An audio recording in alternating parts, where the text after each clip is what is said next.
I'm Corey Thomas, who co-founded the San Quentin Film Festival along with Rasan New York Thomas. We're getting ready for our festival October 23rd and 24th. The following episode of Ear Hustle contains explicit language. Please be advised this may not be for every listener.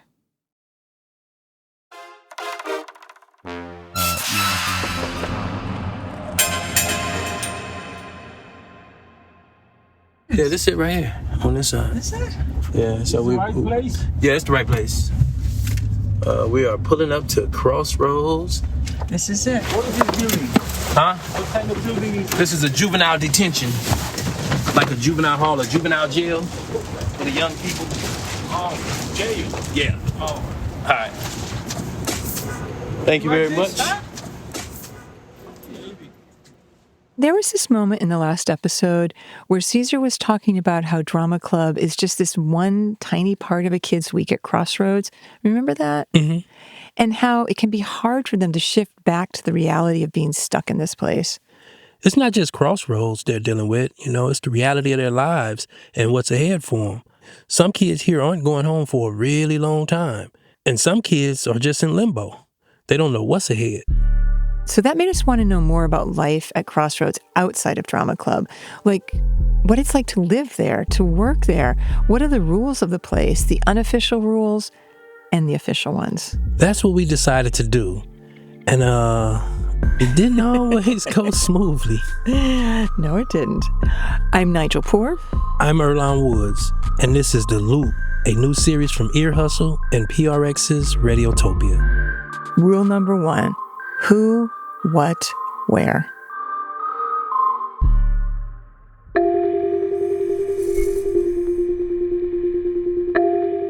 A door, a locked door that I can't open. That's the first thing I always see. I call it baby jail. I'm like, this is baby jail. You could come to jail because it's easy, right? But to get out, it's hard. It's real hard to get out. It's, how do I put it? Survival arrest. I was surviving, and in the course of me surviving, I got arrested. Survival arrest. Gentlemen. All right, cut. With improv, you could do anything. And there's like, nobody could laugh at you. There's no right or wrong answer. Like, I could be a cowgirl if I want to. Like, nobody's going to look at me weird. I was so fucking tired. I don't know. Today was really demoralizing to me. We're on a constant loop. This loop never ends. I don't think it's going to end. Scene.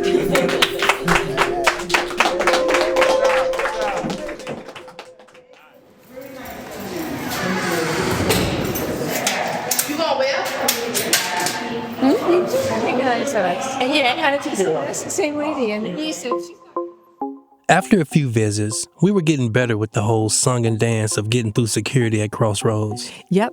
Put all your stuff in a locker. Sign the book. Put your chapstick in your pocket. Shoes in the bin. Walk through the metal detector. Then you had to lift up your foot to have it wanded. Yeah, they don't want you to slide nothing through the metal detector. And then we'd go straight to this little office and pretty much stay there all day. We still felt like we hadn't really seen the place. But on this day, something happened that felt like a minor breakthrough. One of the staff, a high-level administrator, agreed to show us around the joint.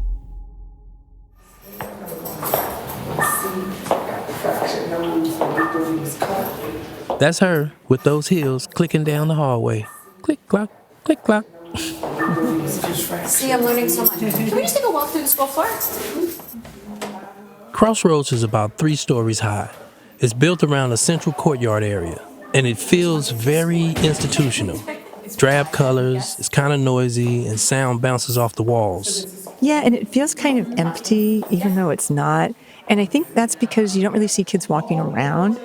The hallways are pretty quiet, but then you'd pass by one of those areas where the kids live, and there would be a door with a window in it. And sometimes there would be kids like all pressed up against it, trying to get our attention. And it was kind of awkward. Like, I wasn't sure if we were supposed to wave or smile or sort of ignore them. I smiled. I waved. Like, what up? I mean, they probably see the same faces all the time. Yeah. And we were something different. Plus, we got all this equipment, microphones, recorders. Yeah. They probably wondering, who is this? The news? So first we went to a part of a building that's used as a school. Thank Yeah, you. well, The classrooms were pretty small, had a few desks in them, a whiteboard, and that's pretty much about it. It's quiet today. It's very quiet, so everyone must have finished school. Yeah, we're getting to the end of this full day. Kids at Crossroads are required to attend school until they're 18. They can get their high school diplomas or GEDs. This is the GED testing room. Folks can do their GEDs on site. In 2017, a law was passed called Raise the Age.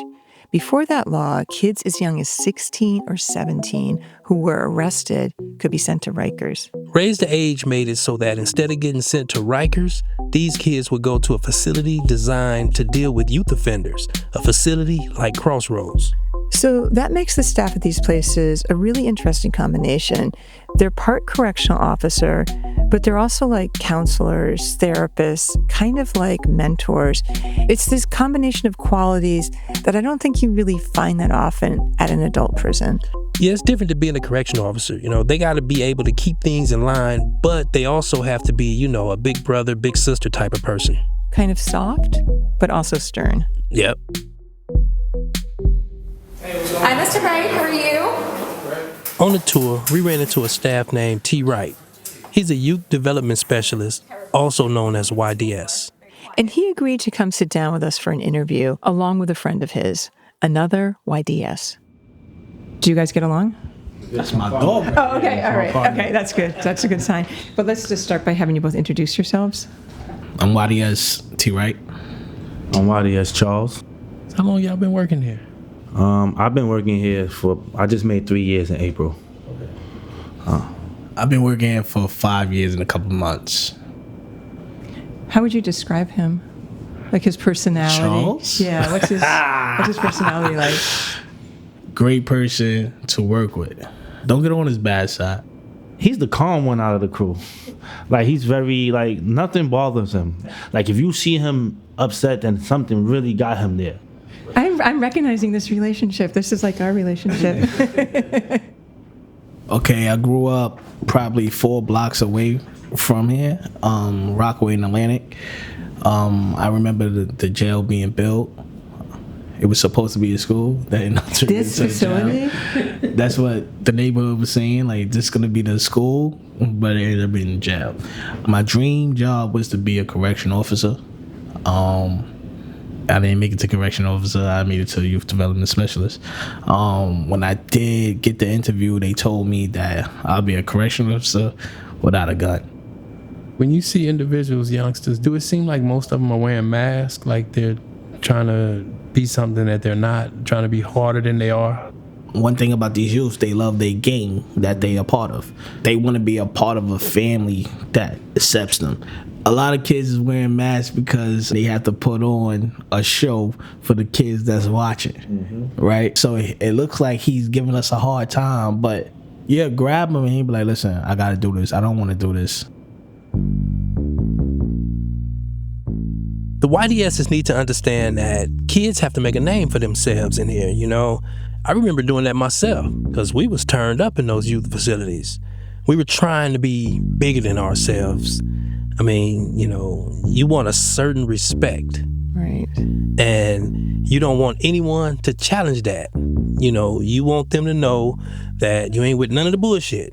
We can get down right now if you feel that way. Right. And it wasn't just there. We knew that when we left and got transferred somewhere else or got sent home, that reputation would follow us. People would be like, man, Earlonne, or rather they'd be like, EMAC was with the business. The homie's a fool. So that's a good thing? Homie's a fool? That's an honorable thing. Okay, so was that how you wanted to be? Or was it that you had to seem that way to protect yourself and keep up the reputation? You don't necessarily want to be starting trouble, especially with the staff, but all eyes are on you. Sometimes people build themselves up so big that that's the expectation. Huh. That reminds me of Tommy. Yeah, we met him in the last episode. Like a lot of kids here, Tommy was active in a gang when he was on the streets. He told us that getting arrested probably saved his life. So when I first met Tommy, I thought Tommy was this kid from the Bronx, a lot of tattoos, rough life. He looked a lot tougher than what he really is, right? So I realized the reason he looked that way is to cover up how he really is inside.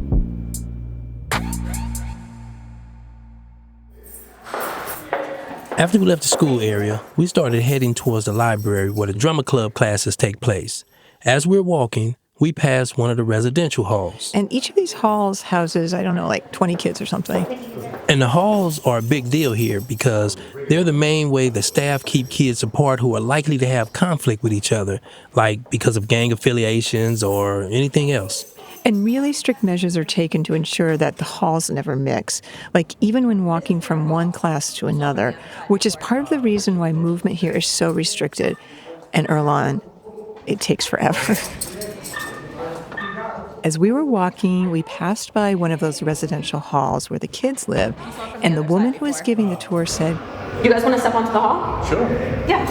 And we didn't want to turn that down, so we was like, sure. Outside, you might as well see it. We walked into the residential hall. It's a big day room, and along the perimeter are all these doors leading to individual kids' rooms. And at this point, no one was actually in their rooms. They were just milling around this common area. There were a couple small tables with staff sitting at them. The staff was interacting with them, playing games like cards, dominoes, Yeah. Yahtzee. Talking. Yahtzee? They were playing Yahtzee? I don't know. Guys are just playing games, sitting around. Those of you who have not met our friends from your hustle, you're welcome to introduce yourselves. Tell me, I heard you did good. And Earlonne, I can't say that we had the warmest welcome, at least not at first. People were kind of glancing side-eyed at us, but I definitely felt that we were getting to see something we'd never seen before, a sense of how these kids actually live. And they did warm up eventually. Yeah. Because I remember a couple of them was telling me that they had been locked up for a few months, maybe a year. And when I told them I did 27 years, they were like, what? Huh? Yeah, I think you scared them. I recognized this one kid, Malik, who we'd met at drama club on our last visit. Hey, you meet Malik? You in the drama club, eh? Are you? I was. Okay. What do you mean was? You down and going? Why not? You want to go back? You can go back. I was really curious what the kids' rooms looked like. I wonder if we can peek into somebody's room. And I think that's when you spotted Tommy. Turned out this was his hall. And he was like, sure, I'll show you my room. Okay, we're going to go see Tommy's room right now. This is real estate. Yeah, tell me about it, right? This is real estate here. Yeah, but this is where it all goes down. This is where the thinking goes on. Everything. It's where everything happens. This room was bigger than what I remembered from juvenile hall. I mean, I'd say it was about maybe 8 by 8, something like that, you know. And inside, of course, it had a bed, it had bookshelves, it had a desk, but no toilet. Yeah, I mean, honestly, it kind of reminded me of a small college dorm room. As you can see, this is where most people put their pictures and stuff. So this is where I put my pictures. Right here, this is the window. This window's blocked out with a lot of toothpaste. Toothpaste, Earlonne, toothpaste was everywhere on the wall. Hey, that's the prison glue. Everybody do that. You know, they put toothpaste on the back of pictures because they don't give you tape. Right. So that's you see all of this. It's all toothpaste because this is what we use to hang up our pictures. I'll show you. All your clothes here, all your products. Technically you're not supposed to have all these products, but I have a lot of hair and I like to take showers daily, so I have a lot of products to keep up for myself. But this is the tour of the room. This is really it. There's nothing special about it. Tommy sounds happy to have company here. Totally. And it was really fun to be there with him. You know, like when anyone's excited to show you their place, it's infectious. Tommy hadn't been at Crossroads all that long, and he was pretty much getting situated. Does it feel like your room now? It doesn't ever feel like mine because I've been so much places, so I know what's like the possibility that I can get moved any day, go anywhere any day. It's different, but this is pretty much straightforward. Indeed. Well, thank you for the tour. Thanks for letting us come in. Appreciate it. Appreciate you. Yes, sir. Outside Tommy's room in the day room, we ran into Caesar. He's one of the drama club teachers. Oh, there's Caesar. Hi there. How are you? Good to see you. Good to see you. Good to see you. Good to see you guys. Yeah. Drama club was about to start, so Caesar was here to round up the kids who wanted to join. All right, so Caesar's here collecting people to go to drama club. Nige, You and I were asking kids, are you going to attend drama club today? Are you? Are you going? No, he's not going to drama club. Man, what else is there to do? Just might. All the time. Are you going back to drama club? You're not going to go anywhere? Okay, see you in a little bit. All right, you guys are ready? Yeah. We're gonna go over to the library across the hall. Let me go say hi to these guys. Caesar walked us out of the residential hall and into that little library where the classes take place. Okay, we're walking into I guess this is the same place we were. Library. It smells different. It's a little bit sweeter. These are the heavy chairs. These are the chairs called bricks, where if, say, a fight breaks out, they can't be picked up and thrown at anyone. Oh yeah, we are in here with the heavy chairs. Ain't no moving these. Caesar came in with us and we all sat down. How was it when you first walked in? That was your first time in the housing unit. Yeah. Housing unit. I was interested to see it. Tommy gave us a tour of his room, which was great. Yeah. It's a little hard for me to read the guys. I can't tell if they're interested or if they're like, what are you doing here? Yeah, they're very guarded. Yeah, The second I very walked in, guarded. I felt some tension. I was like, okay. Yeah. You guys need to be brought back in. Okay. But that's part of the reason I went in, just to check in with all the guys what the temperature is. Yeah. Earlonne, this was a little cryptic. Yeah, I didn't know what this was about. Caesar told us to chill in there for a while and that he'd be right back. I'll be right back. So we turned the recorder off. I'm gonna stop this one. Yeah. And waited actually a pretty long time. About 45 minutes later, Caesar came back in and with the recorder off, explained what was going on. And we were like, whoa, didn't see that coming. That day, Tommy didn't show up for drama club. He had seemed excited about it, but I guess something changed in his mind.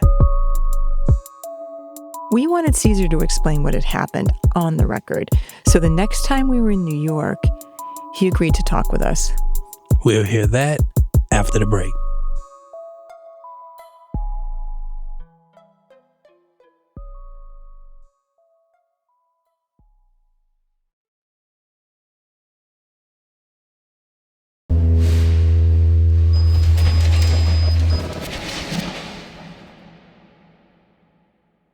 To back up, last time we were at Crossroads, we'd been given a tour of one of the residential halls where some of the boys live, including our friend Tommy. According to Caesar, visiting that residential hall caused some major drama.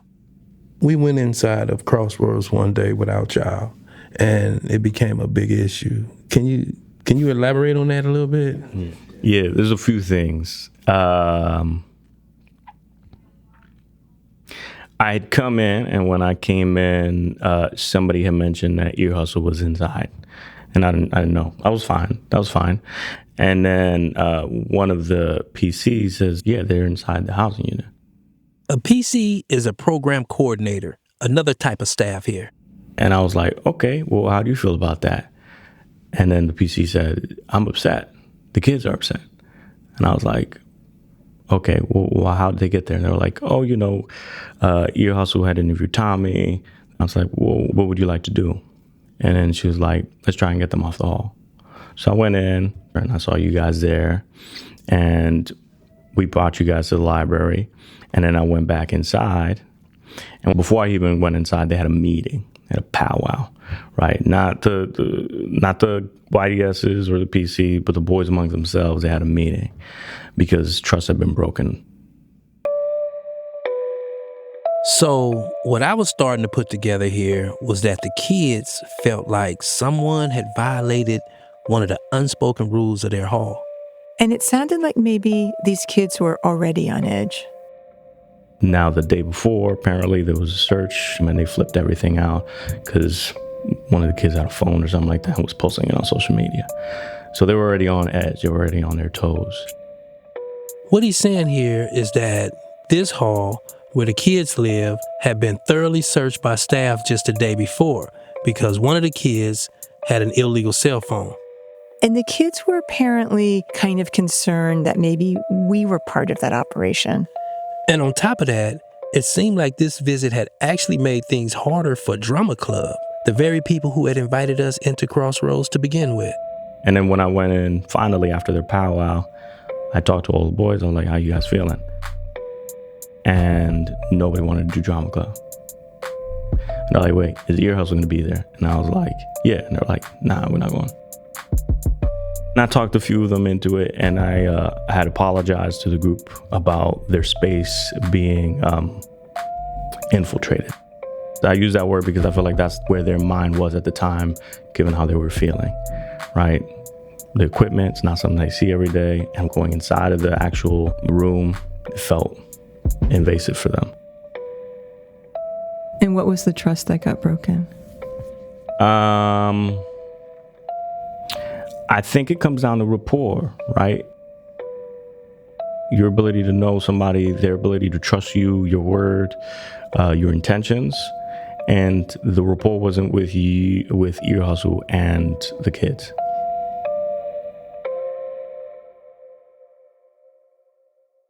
This is the kind of thing we never really have to think about at San Quentin. I mean, we know that place so well. Everybody knows us, and I've been going in for almost 15 years. And I lived there for 7, you know. We know the rules written and unwritten. We've earned people's trust there.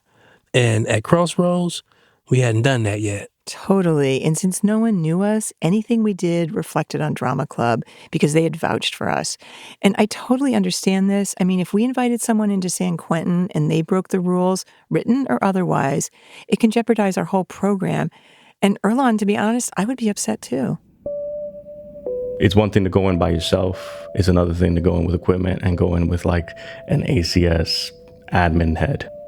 He's referring to the person who brought us in, a high-level staff member at the Administration for Children's Services, or ACS, which runs Crossroads.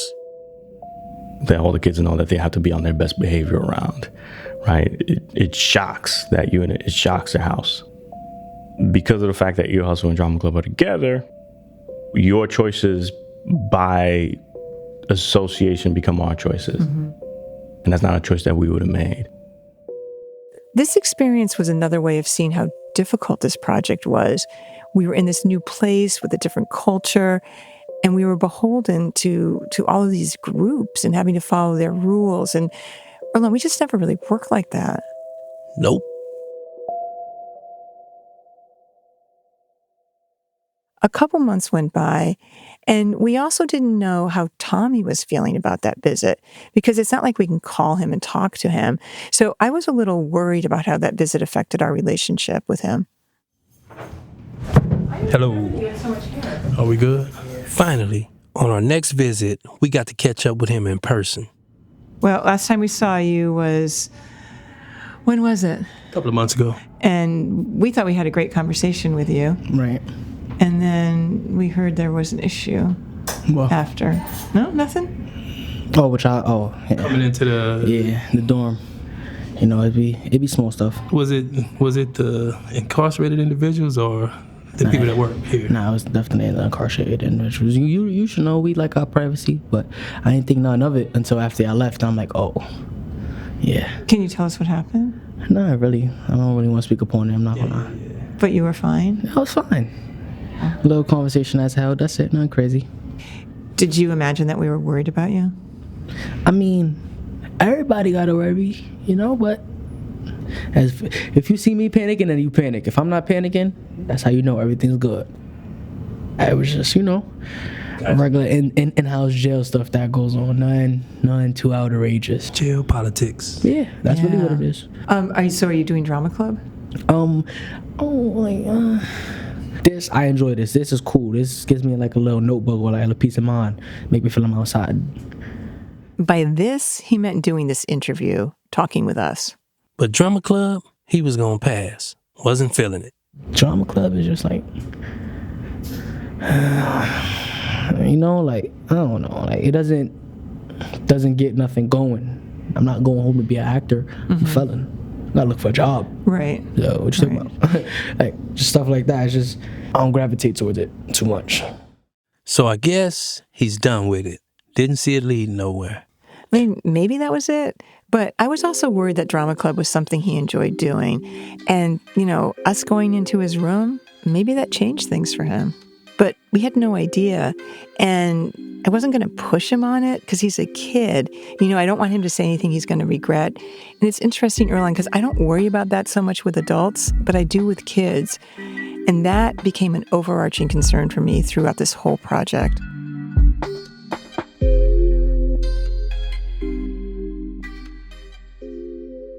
The next time I went to Crossroads, something kind of strange happened. We were in the gymnasium and we ran into Tommy, and he seemed so different. And when we tried to talk to him, he wasn't in the mood to talk. He told us that he had a bad day in court and that he'd catch up with us next time. And it was striking because not only did he not want to talk to us, but he looked different, like smaller, scrappier, so much so that at first I wasn't even sure that it was him. Yeah. So this interaction with Tommy came up when we were talking with another one of those youth development staff, a guy named Landry. Landry told us a story about putting together a basketball game where a few kids from different halls would come together. Which is a big deal because normally kids from different halls don't mix. And Tommy was one of those kids. Landry said at first, Tommy had been really resistant to being with kids from other halls. He was like, I ain't gonna even put myself in that situation. Like all gearing up for confrontation, kind of puffed up and macho. Exactly. So Landry sat Tommy down for a one-on-one. And the conversation I had with him very clearly was like, you have to understand, I'm not trying to change how you perceive yourself. I'm not telling you that I think this part of you is fake. Yeah. I'm not going to tell you that this part of you is never going to have its place in the world because you've already been raised to understand that that's what you've valued. But I'm going to tell you that this part is not all there is to you. There is another part to you. So there's going to be times where you may feel you need to be this, but there's another part of you that the world needs to see more of. So interesting. We've met with him maybe 3 times. The first time we met with him, he was so different. I'm telling you, he even looked bigger. Like his whole demeanor was so... How long ago was that? I can't remember. It was like a year. It was one of our first visits. He was he spoke very clearly. He had fantastic eye contact. His body language was very open. His posture was great. The next time I saw him was in the gym. I didn't even recognize him. Right. He was so concave and I couldn't understand him. And then we talked to him, very different. So every time we see him, he's like a different person. Right. And in my heart, I think he's like that first kid that really has a lot to offer, but he just gets further and further away. And he's one of those kids, I don't know, but I feel like he doesn't maybe completely understand how bad his situation. I don't know, right. But I do wonder that about him. Some of it also is the wear down, right, of being in here, the mundaneness. So he's went through phases where he's worked out every day, and he was doing 1,000 push-ups a day at a point. He got to a point where 2 months go by, he didn't do 1 push-up. What you're noticing is the reality of the case setting in and wearing on him. That's what you're noticing. So now as he starts to become more ingrained and understand that people that had similar charges and what they're looking at, or people that had lesser charges that he thought he was going to be with that went home, all of those things are kind of creating the narrative to where you're just understanding that things are maybe a little bit more bleaker than you thought they were. Yeah, and the second time we saw him, I think he was just coming back from court and he probably got handed a cold sentence or a cold scenario, in which it can make you, withdraw from a lot of things, because now you're looking at it like, damn, I'm only 19 and I got to go do 19. Right, that's what I was saying. I think that's the part that just really jarring, so it's like some of them is looking at, like, I got a couple of ones that's like about to do 15 years, so I had another one that was 18, 19, and he got his dirt off for 19 years.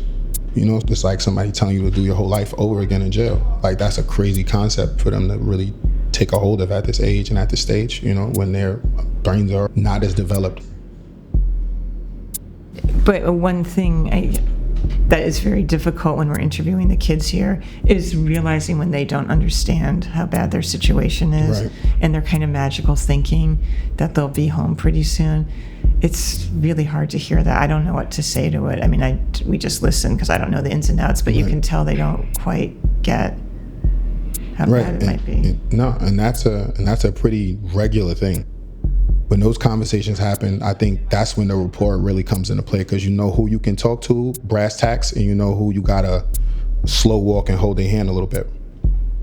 I'm very, very forward with them about understanding the situation you're in and understanding what you need to do to change it, if there's something that you can do.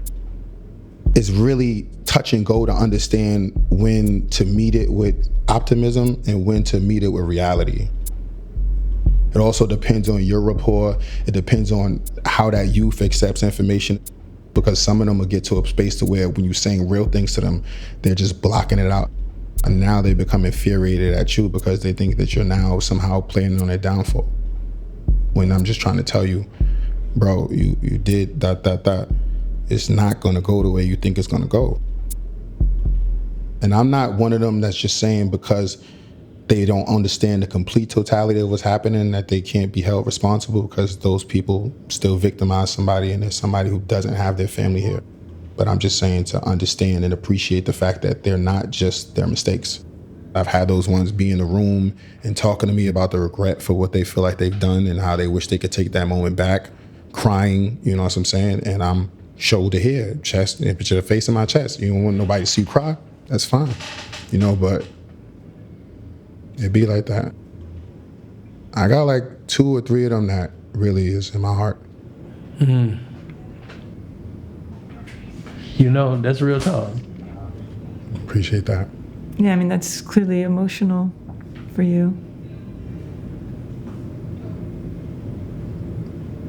It is. Some of them is just like no guidance, and then like you make a bad decision. It's your life. I think you can kind of hear it in his voice, the kind of relationship that Landry have with some of these kids. Yeah, that image really lingers with me. Him creating a space with his body so that kids have some privacy to cry. He's a big cat, 6'5", very built, which serves another purpose too. I mean, if a fight broke out between kids, Landry could step in and end it quick. Yeah, I mean, he can do both, which probably should be part of the job description for people who want to work with these kids.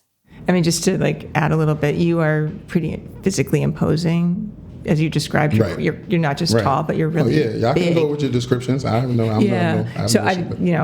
But she gives great description. But you know, you've got a large reach from your shoulder to your hands. Right. Your hands are quite big. As you said, you're super broad. So, like, if I saw you, you would stand out in a crowd. Right. But when you talk, you're also very gentle, and your face is really open, and you use your hands to express yourself in a, like this, in an open way as opposed to like a closed-fisted way. Right. So it's an interesting combination. So I could see how I know kids are very intuitive, right, but they must see two sides in you and try to figure out what you might lean toward. Right. So it seems like a disarming combination, right, in this kind of job. No, and I do agree, because it kind of sets the tone to where there's the side of me that you're normally going to get, right? But then there's the side that you could get. How many hours a week do you work? I've been around close to 70 before for a week. I've been 40-hour week. I've been, yeah. Well, I don't know what a 40-hour week is. Let me be clear with you. Since I've been here, I've never worked a 40-hour week. Do y'all at least get paid time and a half when y'all got to work overtime? The money, listen. If you have the resolve and the mental fortitude to be in here, they'll let you be in here as much as you want to be in here. There's overtime that you can volunteer. I've never volunteered. I just want to be clear. I've never volunteered. Money is good, but I've never volunteered. What do you think you've given up in your personal life for this job? I would say first and foremost, adequate time with my child. I'm a father of an 11-year-old daughter who will be 12 in December. She plays basketball. She does flag. So many things. The tennis tournament that she won, like, there's so many things that I don't necessarily get to go to, because of the job. But I mean, do you sometimes think about that you're taking care of other children? Oh, I think about that, and I know she feels that way as well too. She hasn't done away with me. She still asks all the time. So even if she's like, I know you might have to work, I just want to tell you as early as I can in advance, because that's what I tell her. As soon as you know something, tell me, even if you feel like it's a month away, because that's the more time I get, the more I can try to manage. But this also isn't a job where I can converse with a coworker and say, cover my shift for this time. There's no inner shifting like that. So if my number comes up and I'm stuck, then it's me. I wonder what she'll say in the future when she's an adult. Because obviously you're also showing her responsibility and somebody who cares because you're doing an important job.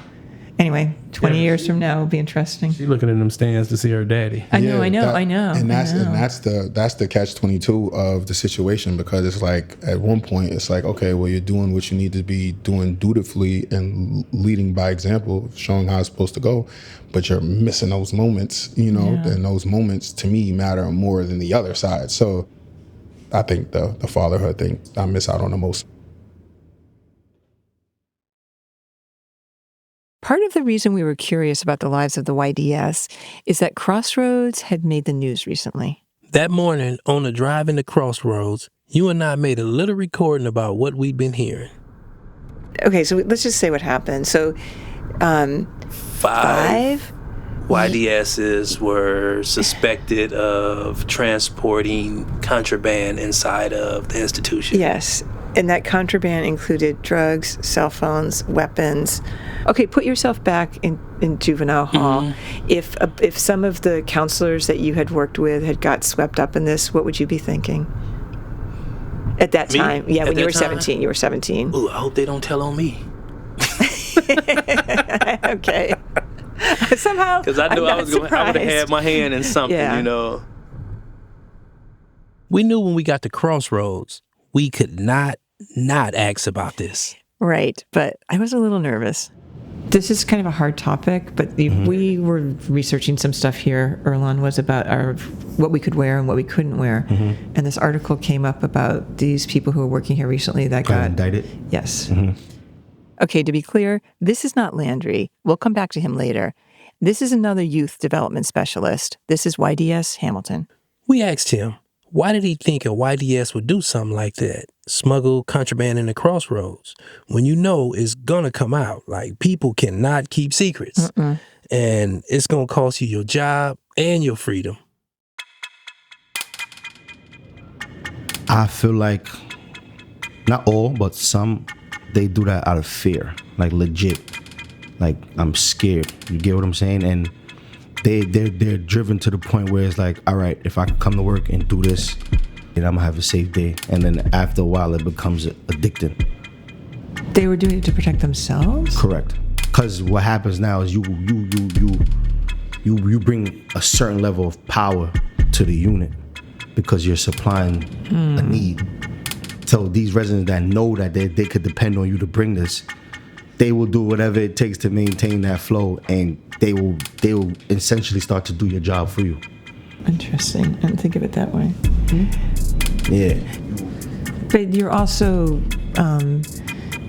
being a role model, not for the better. No, right? for the worse. Yeah. So doesn't you're kind of perpetuating and continuing the behavior that got them locked up in the first place.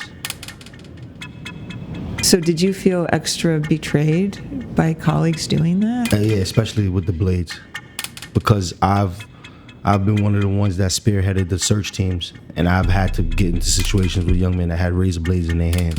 There's no technique to disarm a young man. You get what I'm saying? We alluded to this earlier. Youth development specialists, like Hamilton, are governed by different rules because they work with kids. There's no pepper spray. There's no box time. You see what I'm saying? There's no severe things put in place to deter these things. You see what I'm saying? So it's like, yeah. Yeah, I was kind of shocked when I seen like they had weapons on them. Like, you understand the tobacco, the weed, the cell phone, whatever it is. You know what I'm saying? But I was like, damn, the weapons. Weapons, yeah. Yeah. the youth that you're providing the weapons for, the ones that I'm going to have to deal with, it's like you're almost arming them to attack me. Here's YDS Landry again. He's talking about his reaction to hearing that staff had been smuggling in weapons for the kids. So there's a part of it that just feels personal because I'm in this space and I'm trying to get back to my family the same way I came. And now because this kid is upset about something and decides that he wants to get to that point and harm me, you provided the weapon for him to do so. What do you think it does to the kids in here when they realize they can manipulate adults to do things like that for them? It has them thinking that they're on an equal playing field mentally, right? So they feel like there's no difference between us and them. And that's something that we fight in here to establish, because some of them just have such a poor attitude toward anything that seems authoritarian. It's just like somebody's telling me what to do. This generation is lost on it. Like we come from, man, you could say back in the day it felt like you were only told what to do and you didn't have a voice. This generation is the complete opposite. It's just too much voice and not enough direction. So everybody's just chiefing it. Nobody wants to be an Indian. And the problem is when they get in spaces where they feel like they can manipulate us, then what's the difference then? When we do things that compromise that view in their eyes, how can we expect them to take us serious and have that level of respect for us? I went into this project thinking that we're here to, to get to know these kids, but the adults were turning out to be, just as important to me in this project, because their good intentions and sometimes their very bad decisions were clearly shaping what was happening there. And that was, of course, affecting the experience of the kids. Yeah, well, at the center of this place are the kids. But for better or worse, they're surrounded by adults. And we can be pretty flawed. I mean, a lot of people here clearly have the right intentions. There are these incredible staff that hold kids while they're crying or try to gently help them understand what it means to face a future in prison.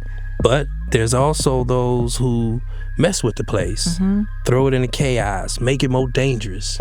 Yeah, and we were part of that adult mix, and we were certainly having an effect on the lives of the kids. And I'm not sure it was always for the better. I don't know yet, Earlonne. I mean, it's a lot to think about, but it's a big responsibility, and it's definitely one we don't have to think as deeply about when we're working with adults. That's true.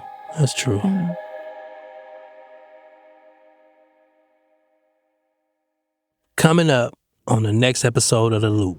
When you're dealing with this demographic and they get caught in their feelings, they have very little regard for authority. You ever got milked? No, I haven't got milked. That's the scary part. You hope it's just milk. It's a lot of stuff that go into that carton. But it could happen to anybody at any time.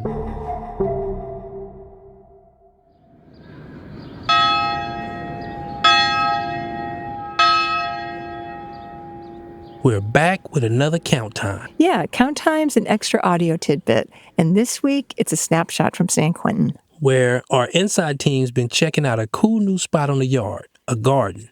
I went in to take a look with Tom and Tony from our inside team and our friend Hanok. And when I was incarcerated here at San Quentin, this was a pile of dirt. It was nothing. Most people just walk right past this area. They're going to education. If you turn to your left, right as before you get into education, there's this little area that's probably a half of a tennis court square, and it's probably the most colorful, most peaceful place in the prison. On the right side, we have 3 rose bushes and 2 lavender plants, 2 milkweed plants. There's tomatoes there. On the left, we have a loquat bush. You have the rosemary, which is starting to flourish. And in the center, we have the rose bush. There's a small plaque that says Blue Soul Healing Garden in blue letters. And then under that, it says, this space is dedicated to all those impacted by violence. Created by the people in blue and Planting Justice 2025. And then what's these ribbons? On Victims Awareness Week, we said, hey, if you're interested in being accountable and being a part of the ceremony and honoring your victim, here's an opportunity. This creates a space to be able to come in here and say, hey, there's a ribbon specifically for the person I harmed. Yeah, I've been seeing like a couple of hummingbirds coming while we've been standing here. Yeah, they're here. Oh, and y'all got a little hummingbird feeder. Yeah, that's cool. When I come over here sometimes, I notice that there are other people sitting in here. They could be in quiet meditation. Sometimes I see them crossing their hands as if they're in prayer. And to me, that's what the space is about. So when you come over here, right, in your free time, what kind of things does it connect you to? The part that really helps me center myself and calms me down is the rose bush.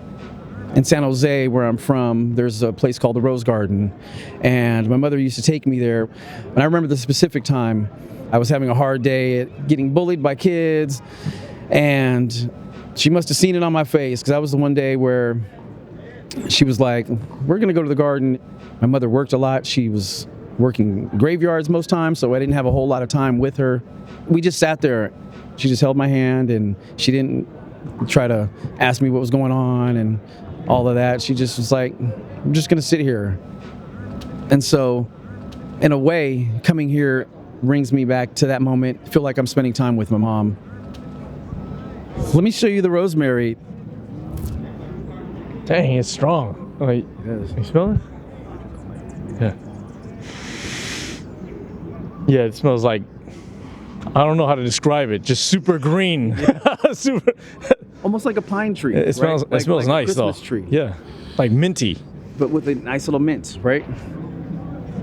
It look nice though. It look nice. I mean, this used to be the hangout spot right here. Y'all made something of it, man. It look cool.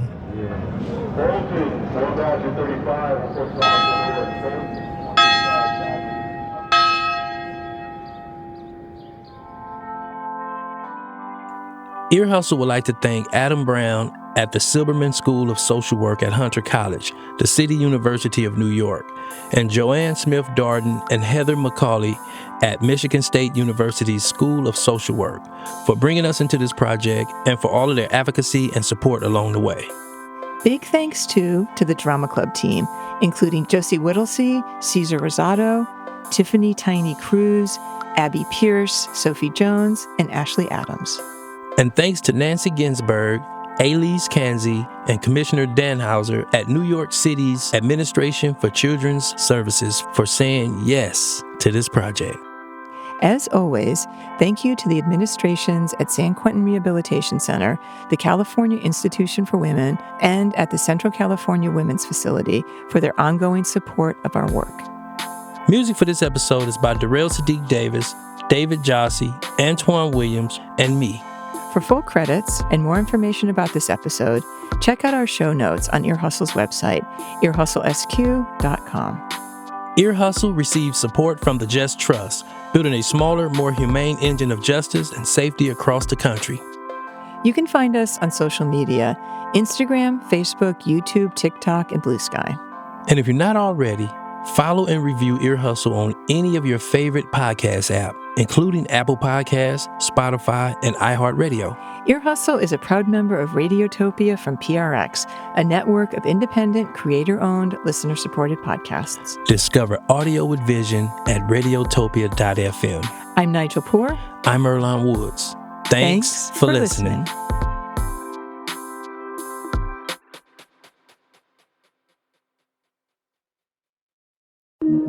Radiotopia.